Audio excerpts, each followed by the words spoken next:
Sleepy time, Thomas. Thomas heads back to Tightmouth Shed after a full day of being a really useful engine. Looking up at the sky as he traveled, Thomas see the moon shining brightly above him. Harold fly across the sky too close to where Thomas is, hurrying along his track. Thomas smiled at the sight of his friend. "Good night, Harold," he cheered. "Good night, Thomas," Harold replied.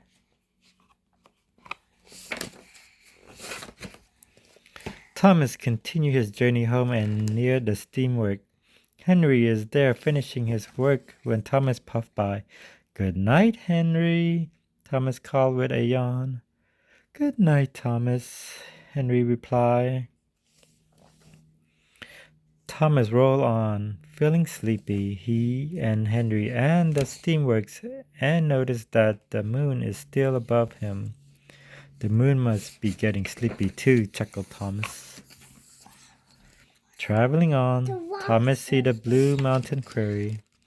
Coming up ahead, he see Owen and Winston winding down for the day and call out to them, "Good night, Owen."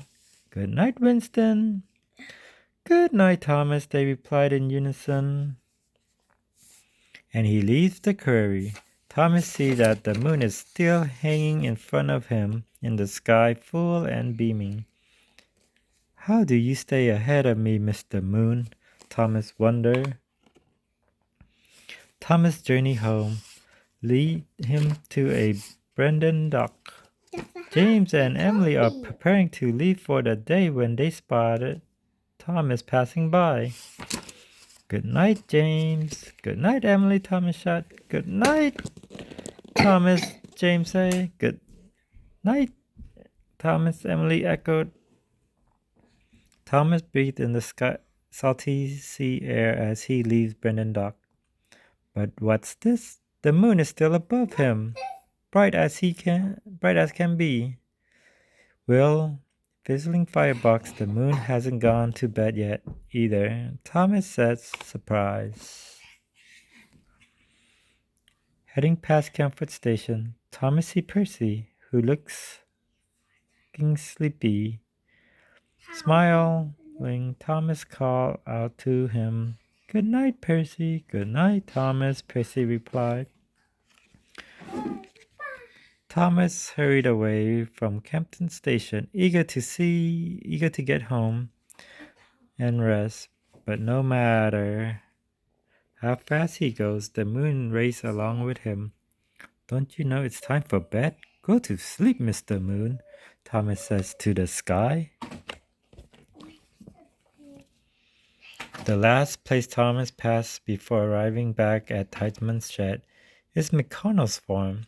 Farmer McConnell and Rosie look up as he chuffed past. "Good night, Thomas," they called to him. "Good night, Farmer McCall." "Good night, Rosie," Thomas replies. Looking up at the sky as he leaves the farm, Thomas noticed that the moon is still right with him. It shines in the sky, full and bright. Finally, Thomas arrived back at Tightman's shed. He can't help but yawn as he settled into his shed. Through the window, he can see the moon, still hovering overhead and shimmering brightly. "Good night, moon," Thomas called softly. Close his eyes. So Tomplin checked to make sure all the engines are home and see Thomas as is falling asleep. So Tomplin had chuckled at the sleepy little engine. "Night, night, Thomas," he whispered and closed the shed.